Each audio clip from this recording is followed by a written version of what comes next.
Isang magandang araw para sa ating lahat at sa ating mga kapwa sitaw seller na nanonood ngayon sa ating munting video. Yes! Ngayong araw ay magbibigay nga pala tayo ng update dito kay Sitaw.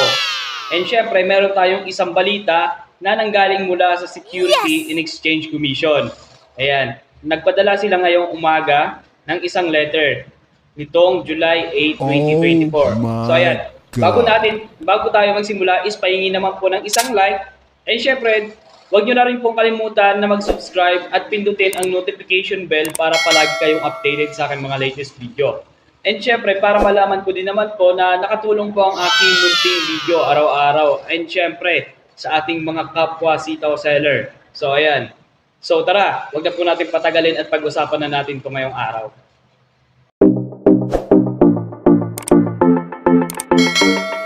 Kamakailan nga lamang nang nakareceive tayo ng isang update sa ating mga account specialist. So ibig sabihin dito is receive tayo ng isang letter from Security and Exchange Commission.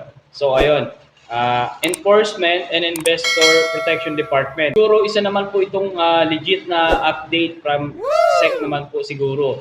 So ayan, ito po ay July 8, 2024. Base po sa kanilang letter, this refers to your inquiry on whether Sitaw is being barred by the banks due to revocation order issued against them. So ayan po. Dahil po sa sobrang issue po ng mga kumakalat dito patungkol kay Sitaw and syempre sa mga reklamo ng ating mga kapwa Sitaw seller about sa kanilang withdrawals or bank withdrawals, sa pag-receive ng kanilang refund dito kay Sitaw is naglabas na din po ng letter si Security and Exchange Commission. We wish to inform you that the Commission does not have the authority to freeze bank accounts and assets. The said authority is lodged with the Anti-Money Laundering Council, AMLCS, through a proper petition with the Court of Appeal. So ayun po. Bali po, wala pong kinalaman si SEC or si Security and Exchange Commission sa pagkaka-freeze po ng mga bank. Yan po pagkaka-freeze po ng bank accounts and assets po ng ibang seller po dito kay Sitaw. So yun po. Isa po yun sa mga dahilan po ngayon na kung bakit po nahihirapan si Sitaw na mag-process po ng withdrawal sa ating mga kapwa Sitaw seller dahil po ay pinasara na po siya ni SEC. So ibig sabihin, mahihirapan na po siya makipag-partnership sa ating mga bangko. And syempre, kaya niya dito nirefer po yung ating mga Sitaw seller na gumamit na lamang po ng e-wallet. So ayun po, mas mabilis po yung transaction sa e-wallet. Yun po yung sabi niya. And syempre, ang sabi naman po niya dito, as stated in our previous email, Sitaw should return the investment as this belongs to the investor and not use revocation order as a reason not to refund the investments or return it on a staggered or installment basis. Thank you. So yun nga pala mga guys, bali sabi dito ni Security Exchange Commission, si Sitaw daw po ay dapat pong magbalik po ng mga investments. So yun po base po sa kanilang letter, si Sitaw po ay need pong magbalik ng mga investments or yung mga capital po ng ating mga kapwa Sitaw seller sa ating mga seller. So ibig sabihin hindi po pera yun ni Sitaw. Pera po yun ng ating mga seller na dapat po makabalik po sa ating mga kapwa Sitaw seller.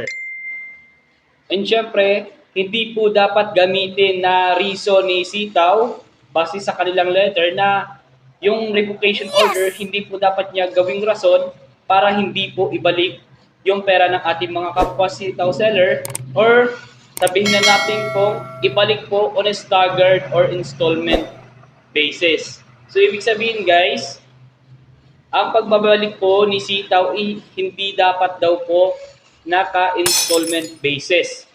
Base po dito sa letter po ni Securities and Exchange Commission. So according po dito sa kanilang Enforcement and Investor Protection Department.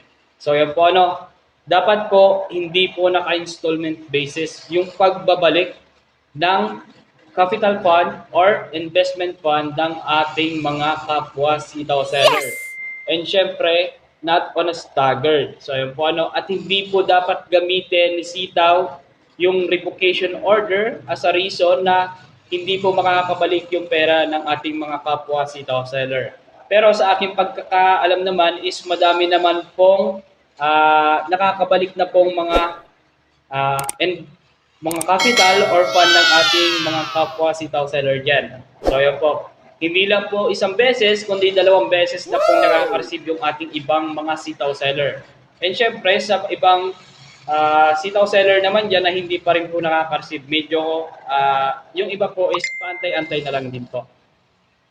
Bali po, ang sagot po ng ating account specialist sa binigay pong letter ng Securities and Exchange Commission, regarding po doon sa letter, di po utos ng SEC na installment. So ayun po, hindi po inutos ni Security and Exchange Commission na installment po ang pagbabalik ng fund ng ating mga kapwa sitaw seller.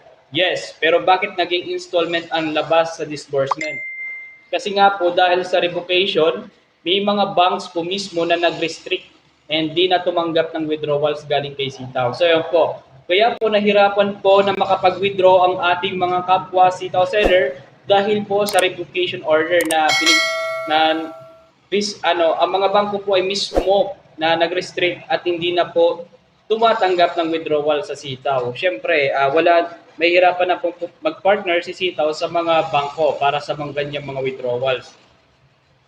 Again, wala po tayong magagawa kung ang mga banks and di din po natin sila masisisi po kung mag-restrict sila. So yun po. Bali, ni-restrict po ng mga bangko ang process na withdrawal ni Sitaw para sa ating mga Sitaw seller. And kaya nga po pinaglagay namin kayo ng alternative banks e-wallet. So ayan po, yung alternative banks or e-wallets, yun po yung gagamitin po natin. So pag-process po ng ating mga withdrawals dito kay Sitaw. Dahil po kung di po tanggapin ng bank yung withdraw nyo, meron kayong another account na pwedeng gamitin para ma-receive nyo yung withdrawal request nyo po. So yun po. Ano ko na lang din po sa inyo na mag-process po kayo ng inyong withdrawal sa inyong mga e-wallets. So ayun po. Para hindi na rin din po kayo mahirapan. And syempre, sabi din po ng ating mga kapwa sitaw seller, tingin ko dahil yan sa revocation nung nawala, license, pati partner banks si Sitaw, cut ties with them. That's why e-wallet ginawa nilang approach, GCash or Maya.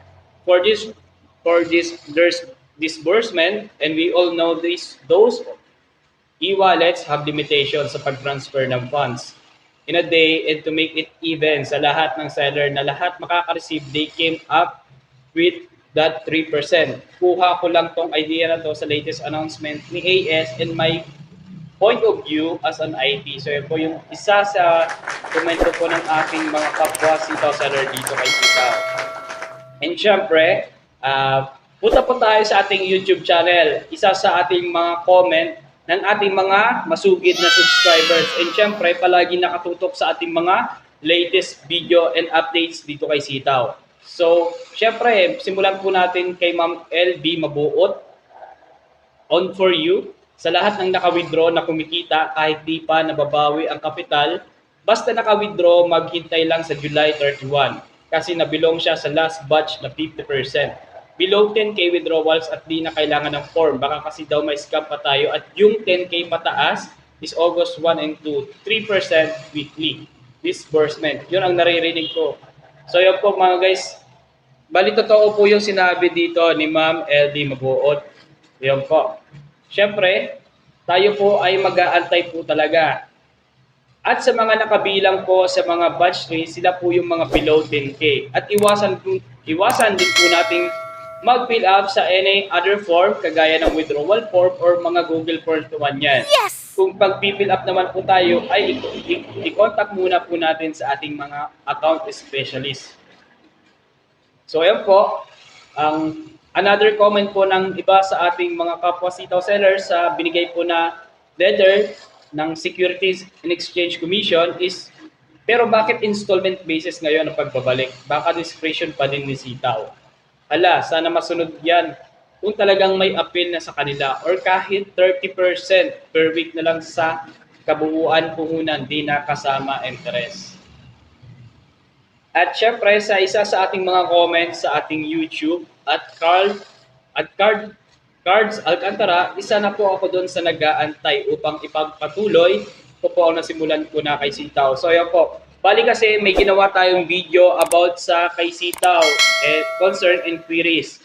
At doon sa may kauling-ulihan po ng ating video sa Google Form na yon, is minabasa po tayo na kung magpapatuloy pa ba si Sitaw as a seller. So yun po, may yes or no. So meron po ditong comment ang isa nating commenter sa YouTube na gusto niya pong ipagpatuloy pa rin po yung business, yan po, yung business resumption po ni Sitaw, mga guys.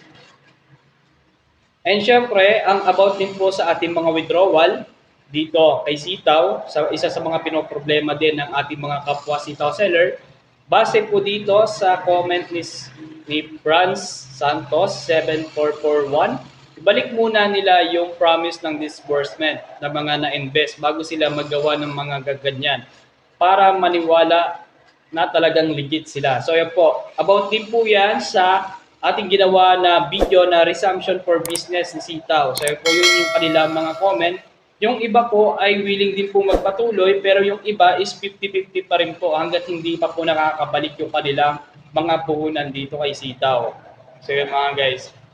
So syempre kung ako naman din po ang tatanungin, siguro mag-operate muna sila ng maayos bago sila magsimula ulit.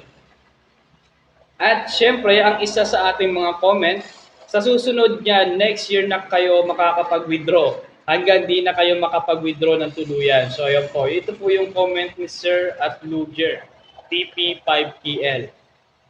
And syempre sa atin at kay Hoy Jabulin, pangalan po sir ng Facebook page niyo po please.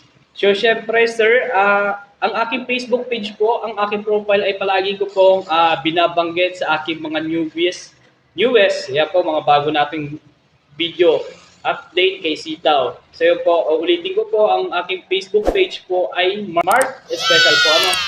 Mark Special.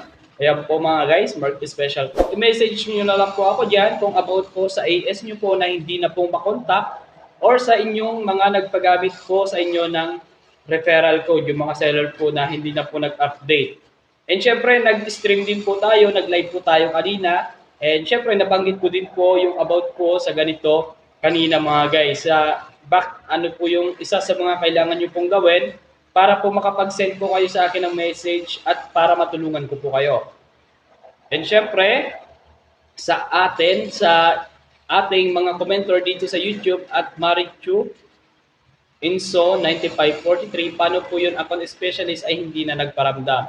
So yun po ayun nga po ma'am, kontakin nyo lamang po ako sa aking Facebook page at i-message ko po kayo kung ano nga ba ang isa sa mga requirements ko, paano nga ba po kayo matutulungan mga guys. So ayun, sa mga Sitaw seller dyan, message nyo lamang po ako sa aking Facebook page at syempre pag-uusapan natin yan kung paano po kayo matutulungan mga guys. So ayan, maraming salamat nga pala sa mga nanood na naman ng ating munting video at sa mga masugid ko po dyan na subscribers, don't forget to subscribe at pindutin ang notification bell para palagi kayong updated sa mga latest video. And syempre, don't forget to like na lang din po this video at ang iba ko pong mga video para malaman ko po na nakatulong po ang aking mga videos. And syempre, sa may mga updates and information, feel free to comment down para po sa ating mga kapwa Sitaw seller na naghahanap pa po ng maraming updates. Ayun po. So maraming salamat po sa inyong lahat. And syempre sa susunod po natin gagawin na naman na Sitaw update video. Maraming salamat po at magandang araw sa inyong lahat.